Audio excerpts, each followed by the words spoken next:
Hello, everybody. So hopefully you will be able to join us live this morning. So we had an event booked to do a virtual farm tour, and nobody has managed to book in today. So we decided that because Hayley and I have filmed the video this week, we will actually do it here live with you today. So we have recorded a little virtual farm tour, which is basically a shortened version of what we do on our actual farm tours when people come to visit us. Just gonna. So, without further ado, Hayley and I will post the video in a second. If you have any questions, then please just comment. We will hopefully see your comments and be able to answer them either during the video or at the end. If you're watching this on replay, please comment replay and do feel free to share it with anybody who you think might be interested. Here we go. Welcome to Hayleys Farm Tours. This is the first virtual tour that we've ever done. Yeah. And we're recording this today in our learning barn. So basically this barn is where we keep all of our machinery normally. So you might be able to see it right back at the back there. You can see some of our machinery for the harvest. This is Hayley, and Hayley designed Hayleys Farm Tours back in 2020 when we decided to home educate her, and she came up with the idea to do Hayleys Farm Tours. So what our aim is today is to teach you something about farming. We are a beef and sheep farm, so we just produce... Wait. There's a big bit of apologies. We produce beef and lamb on this farm, and we are looking at helping to reduce or regenerate our soil so that one day we can start growing crops or different kinds of plants as well. But right now we're just beef and lamb is what we're producing. So I have a question for you all, and I'd like you to answer in the chat. So I'm going to pause this video. And I want you to answer with what do you think is produced on farms? So not just our farm, on any farm. I would like to know all the things that you think are produced on our farm. Yeah, we would like to know all the things that are produced on a farm in the chat so that we can have a talk to you about that. Because we don't have everything on this farm. We don't do crops. No. Mainly beef and sheep.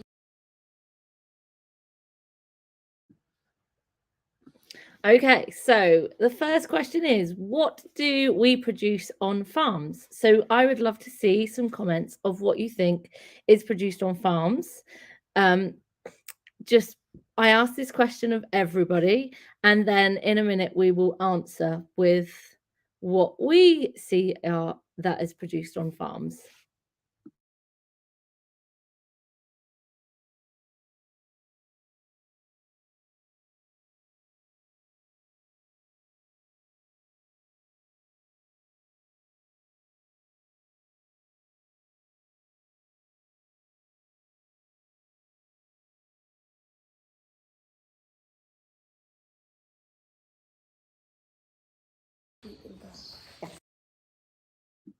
Okay, so now we are going to let you know of some of the things that are produced on farms.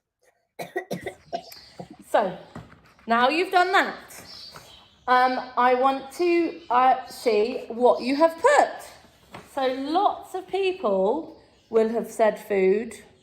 Lots of people, I know, because that's the main thing that everybody talks about is food being produced on farms. But the things... One of the main things. But there are two other things that we need as human beings that keep us healthy. That is oxygen, so O2.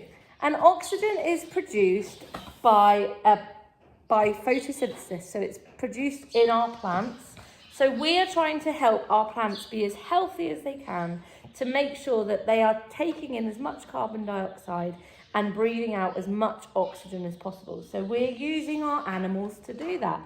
When the animals chew and they eat their food, it encourages the plant to rebuild itself. So we need the animals to eat the plants to be able to do that. So that increases the amount of oxygen we're producing. We're also a very drought-prone farm, so we have an issue with water. We don't store enough water on this farm. So we are trying to rebuild our soils in order to have more water holding within our soils. It doesn't just run through and become a drought. So in the summer, if it gets really hot, the whole of our farm basically dies, and all of our animals, the plants that is, and all of our animals then have to be fed on last year's crops, so hay and silage and things like that. So we're trying to encourage more water to be held on our soil. Do you have anything to say, Hayley? Not really. No? So soil is the key, and using the animals is going to be the best. Soil pretty much does all of these things. Yes. Because oxygen, we need the plants to make it, and we need for the plants to grow, we need the soil. The food, most of the stuff like the carrots need to go in the soil, and yeah, the cows need soil. Mm-hmm. And then the lambs and water need the soil to stay into. Yeah, so looking after our soil is really important, and I think we haven't been looking after it very well. And on this farm, we are starting to learn new ways of taking care of our soil and doing different things so that we can produce better quality food, better quality plants, hold more water, but whilst doing all these things, our animals become healthier. So that means we have to spend less time taking care of them if they get sick, and we spend less money on making sure that they're well. You know, we don't have to use so much medicine.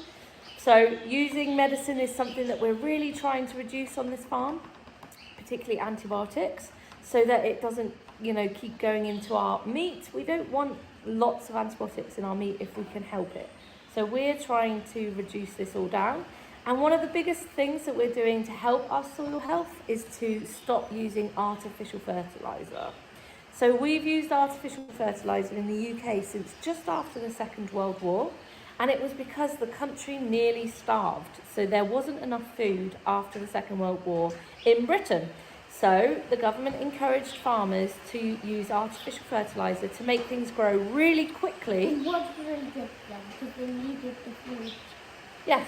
So they've definitely needed the food, the extra food, after the war, but we should have stopped using it a little while after, but we've just carried on, and now our soil is like, I can't do this anymore, I can't keep producing food. Question. Yeah? The government wants to keep using it, or do we just decide, it's making it grow faster, we'll do it to earn more money? So we are choosing to not use artificial fertiliser. But technically, the government wants us to look after the environment more. So in order to do that, the very best way to do that is use a lot less chemicals.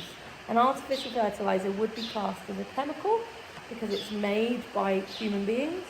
And also, when you use artificial fertilisers, the soil becomes unhealthier. Then we have to use more pesticides and herbicides if there's insects that come and live on our plants and things like that. When you grow crops, that tends to happen. Any other questions? Why is the light so bright? So, why is the light so bright? So that is what we have here. Do you have any questions now? So I would love to hear your questions. We would love to hear your questions in the Zoom chat to be able to answer them. So we will see what you say. It's a little bit wet today, but these are sheep and lamb. Looks like it's snowing. I can't really see. So this is our house that we walk down past on our farm tours. And we're heading into our yard.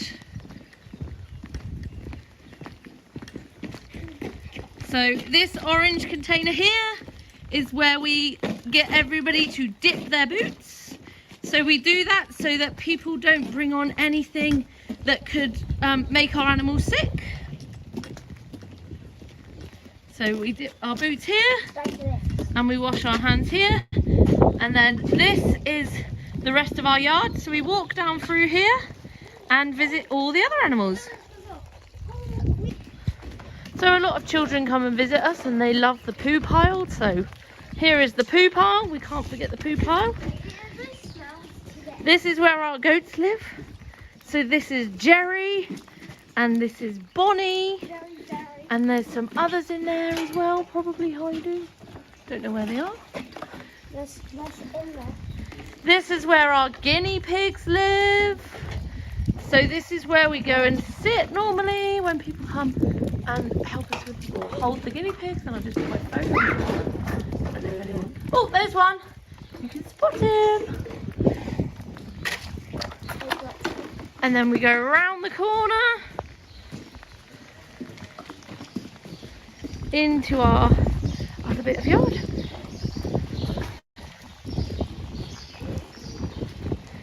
And then in here we have our bulls. So those two back there are the bulls. That is Rowan and Ivan. And that little baby in there, that's baby Ollie. And he's our calf that we have to bucket feed at the moment because sadly his mummy died. And his mummy got very sick very quickly. And we had the vet out and everything, but unfortunately we couldn't make, she didn't make it. So we are feeding him on a bucket. So that is little Ollie in there. And we're going to go over to our sheep pen. So this is our pen of pet lambs, and these are what we get to feed on the farm tour.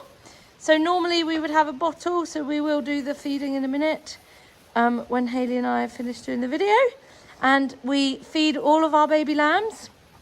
As you can see, we've got 7, and they're called orphan lambs because most of them have come from a mummy that had 3 babies. And often the third and the littlest one gets a bit left behind, or there's not quite enough milk because sheep only have 2 teats. So they can actually only feed 2 lambs at a time unless they've got lots and lots of milk. Yeah. So we give these bottled milk 3 times a day. When they were really little, they were getting bottled milk 4 times a day. They eat straw and we feed all of our other sheep and lambs and cattle. We only give them grass and green plant diet. But these will get a little bit of corn and a little bit of molasses. They are very relaxed. Yeah, I think they're enjoying. This is their new pen. They've only just gone into their new pen today. They were. And these are a couple of mummy sheep. So the sheep on the left with her little lamb, can you see him lying there by the fence? Hayley might pop him up. So she is a first time mummy. So she has never lambed before. So she's a bit more nervy. You can see that she's a bit nervous. She's got her ears pricked forward, wondering what Hayley's going to do with her baby. And these lambed 3 days ago. And so she's got a little lamb in there. And this lady, she's on the other end of the spectrum. So this is probably the last lambing for this sheep because she's a bit older.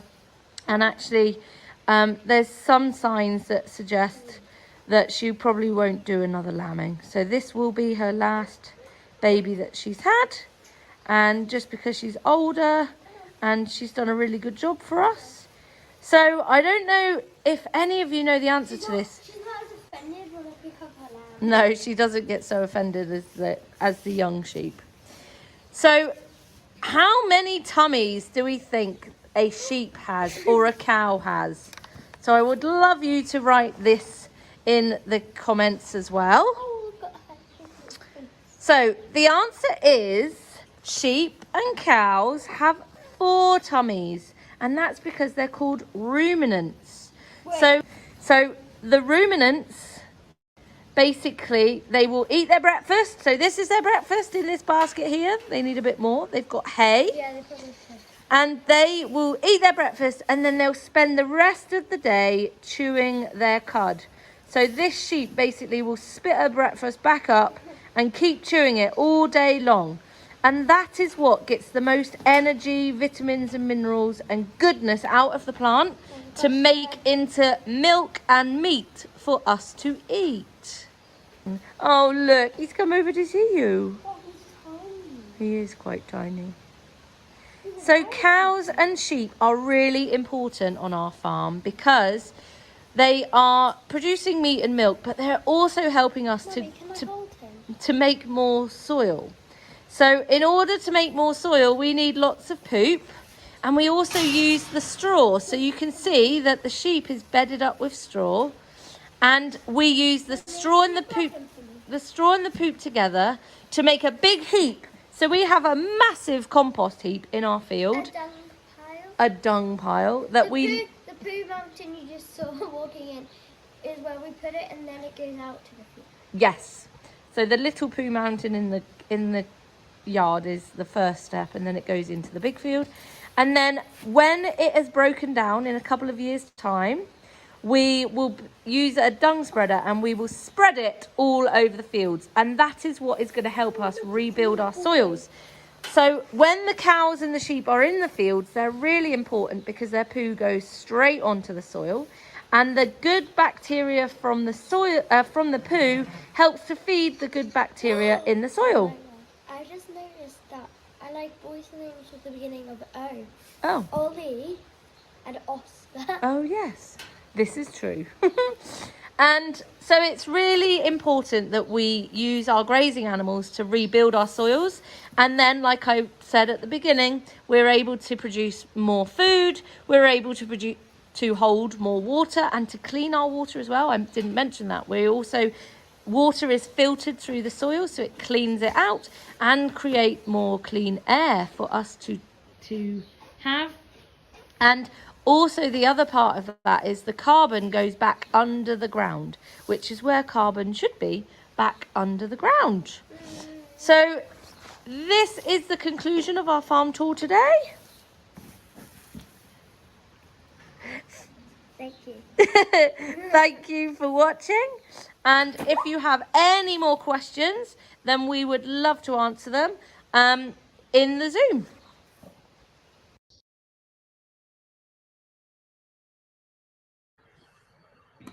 So there we have it. There is our first mini virtual farm tour that Hayley and I have done this week. We hope you have enjoyed it. We hope that you've maybe learned something.